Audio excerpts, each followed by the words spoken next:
students, class 4, and today we will study the rest pages. बचे हुए page जो हैं क्लास चैप्टर 1 के वो पढ़ेंगे. चैप्टर 4 तक हमने पढ़ाया था. उसके बाद पेज नंबर 5, पेज नंबर 4 तक पढ़े थे आप, पेज नंबर 5 पढ़ेंगे. And at first functions of a leaf, यानी पत्ती के कार्य. A leaf performs these functions for the plant. एक पत्ती प्लांट के लिए ये सब फंक्शन, ये सब कार्य करती है. The green leaves of a plant prepare food for the plant. हरी पत्तियां प्लांट के लिए भोजन प्रिपेयर करती, तैयार करती हैं.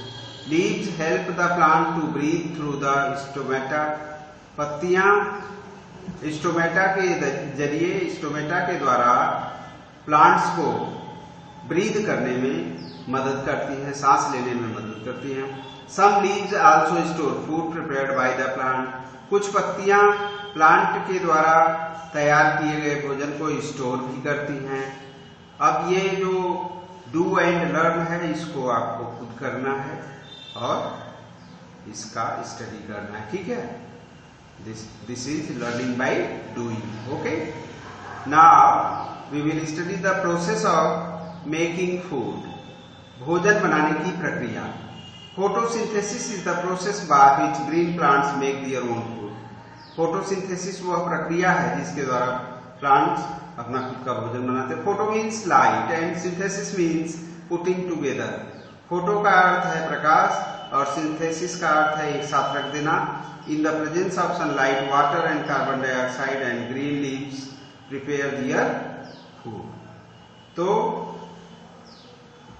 सूर्य के प्रकाश की उपस्थिति, वाटर का, पानी और कार्बन डाइऑक्साइड की सहायता से हरी पत्तियां अपना भोजन बनाती हैं. कब बनाती हैं? During photosynthesis. फोटोसिंथेसिस प्रक्रिया के दौरान. Water and minerals are absorbed by the roots. Water और मिनरल्स, पानी और ये जो है खनिज लवण, ये रूट्स के द्वारा एब्जॉर्ब कर लिए जाते हैं, सोख लिए जाते हैं. And carried by the stem to the leaf. और स्टेम के द्वारा, तने के द्वारा पत्तियों तक लाई जाती है. Sunlight is absorb by the chlorophyll when it falls on the leaf. और सूर्य का प्रकाश एब्जॉर्ब कर लिया जाता है किसके द्वारा? क्लोरोफिल के द्वारा. ये क्लोरोफिल पत्तियों में ही होता है और जब इस पर पत्तियों पर ये सूर्य का प्रकाश पड़ता है तो क्लोरोफिल उसको एब्जॉर्ब कर लेती है. Plant takes in carbon dioxide from the atmosphere through the stomata. Plants जो है वो कार्बन डाइऑक्साइड लेते हैं. कहां से लेते हैं? एटमॉस्फेयर से लेते हैं. और लेने का कार्य कौन करता है? स्टोमेटा. स्टोमेटा से होकर के after the food is prepared, oxygen is given out through the stomata. और जब भोजन तैयार हो जाता है तो स्टोमेटा के जरिए ऑक्सीजन जो है वो दे दिया जाता है बाहर. ऑक्सीजन निकाल देते हैं plants. Now here is page number 6 and you have to do it. Do and learn. Do and learn will be done by yourself. इसको आप स्वयं कर लें. तो now we will study about stored food. The food prepared by the process of photosynthesis is sugar. ये जो photosynthesis प्रक्रिया के दौरान भोजन तैयार होता है, इससे शुगर या शर्करा कहते हैं. तो from the leaves this food goes to all the parts of plant through stems and branches. पत्तियों से होकर के ये भोजन प्लांट के सभी पार्ट्स में, सभी हिस्सों में जाता है. कैसे? थ्रू स्टेम्स एंड ब्रांचेस, तनों और शाखाओं के द्वारा. Some of this food is used by the plant for its daily activity. तो इस भोजन का कुछ हिस्सा प्लांट के द्वारा यूज कर लिया जाता है. किस लिए? डेली एक्टिविटीज के लिए, दैनिक कार्यों के लिए. And the rest of the food is stored as starch in fruit. और बाकी जो भोजन है वह फलों में, starch in fruits, roots, leaves और स्टेम. तो फलों, जड़ों, पत्तियों या स्टेम में स्टार्च के रूप में वो स्टोर कर लिया जाता है. Animals and human beings eat these parts of plants as food. तो मनुष्य और एनिमल्स यानी जानवर और मनुष्य, ये इन जो प्लांट्स का ये पार्ट होता है, हिस्सा होता है, इसको भोजन के रूप में ग्रहण करते हैं। जैसे शुगर केन है वो किस रूप में, स्टेम के रूप में, स्पिनैच ये पालक जो है पत्तियों के रूप में, और कैरेट यानी गाजर जो है वो रूट के रूप में खाई जाती है। Now again here is a do and learn, यानी लर्निंग बाय डूइंग, खुद करें और सीखें। Now we will study page number 7, flow of energy in living things. Living things में, सजीवों में एनर्जी का फ्लो कैसे होता है, कैसे एक से दूसरे में एनर्जी पहुंचती है। All living beings need energy to live, सभी सजीवों को जीने के लिए एनर्जी की आवश्यकता होती है।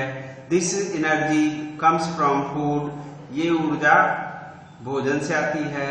We know green plants make their own food, हम जानते हैं कि हरे पौधे अपना स्वयं का भोजन बनाते हैं। Animals and human beings get their food from plants, जानवर और मनुष्य अपना भोजन प्लांट से प्राप्त करते हैं। During photosynthesis green plants trap energy from the sunlight to make food, photosynthesis के दौरान हरे पौधे एनर्जी को सूर्य के प्रकाश से ट्रैप कर लेते हैं, किस लिए, टू मेक फूड, भोजन बनाने के लिए। This energy is passed on to animals and human beings, ये ऊर्जा जानवरों और मनुष्यों को एक एक करके वो पास होती रहती है। When they eat these plants, अब ये पहले प्लांट प्राप्त करता है, उसके बाद जब वो खाते हैं तो ये प्लांट से किसमें पहुंच जाता है, एनिमल्स और ह्यूमन बीइंग्स में। This is how energy flows from the sun to plants and then to animals and human beings. तो इसी तरह से ये एनर्जी, ये ऊर्जा सूर्य के द्वारा प्लांट्स में और उसके बाद एनिमल्स और ह्यूमन बीइंग्स में पास होती रहती है। अब ये प्लांट्स और एनिमल्स में इंटरडिपेंडेंस मतलब एक दूसरे पर निर्भर रहना। हाँ, प्लांट्स और एनिमल्स का एक दूसरे पर निर्भर होना। Green plants are the main food producers, ये जो हरे पौधे हैं ये मुख्य प्रोड्यूसर हैं, उत्पादक हैं। और एनिमल जो है, द एनिमल्स डिपेंड डायरेक्टली और indirectly on them for food, जानवर उन पर प्रत्यक्ष या अप्रत्यक्ष रूप से भोजन के लिए निर्भर रहते हैं। Thus a chain exists in nature to obtain food, इस प्रकार से प्रकृति में भोजन प्राप्त करने के लिए एक श्रृंखला बन जाती है, which is called the food chain, जिसे हम फूड चेन के नाम से जानते हैं। While plants give out oxygen to breathe and food to survive, जबकि प्लांट जो है, तो पेड़ पौधे ऑक्सीजन देते हैं सांस लेने के लिए और भोजन किस लिए, जिंदा रहने के लिए। Animals in return provide carbon dioxide which is needed by plants for photosynthesis, बदले में एनिमल्स कार्बन डाइऑक्साइड देते हैं जो कि प्लांट्स के लिए जरूरी होता है फोटोसिंथेसिस प्रक्रिया में। तो अब बैलेंस इन नेचर, प्रकृति में संतुलन, the imbalance between number of plants and animals in nature is very important। तो संतुलन किसके बीच, प्लांट्स और एनिमल्स का जो नंबर है, संख्या है, उसके बीच संतुलन बहुत जरूरी है। If there is an increase in the number of animals, then the plants may not be able to supply enough food and oxygen to everyone। यदि जो है एनिमल्स की संख्या बहुत बढ़ गई, जीवों की संख्या बहुत बढ़ गई, तो प्लांट्स जो है उन्हें पर्याप्त मात्रा में भोजन और ऑक्सीजन की पूर्ति करने में सक्षम नहीं रहेंगे। Similarly if there is an increase in the number of plants, और इसी प्रकार से अगर प्लांट्स की संख्या बढ़ गई, the carbon dioxide supplied by animals may not be enough for the plants, तो एनिमल्स के द्वारा जो कार्बन डाइऑक्साइड सप्लाई की जाती है वो पर्याप्त नहीं रहेगी पेड़ पौधों के लिए। तो to maintain the balance in nature, it is necessary for us to protect both plants and animals. इसलिए प्रकृति में संतुलन बनाए रखने के लिए दोनों प्लांट और एनिमल दोनों को प्रोटेक्ट करना, संरक्षित करना बड़ा ही नेसेसरी है, अनिवार्य है. Wild animals should be given special protection in forests. जंगली जानवरों को जंगल में स्पेशल प्रोटेक्शन दिया जाना चाहिए, विशेष संरक्षण दिया जाना चाहिए.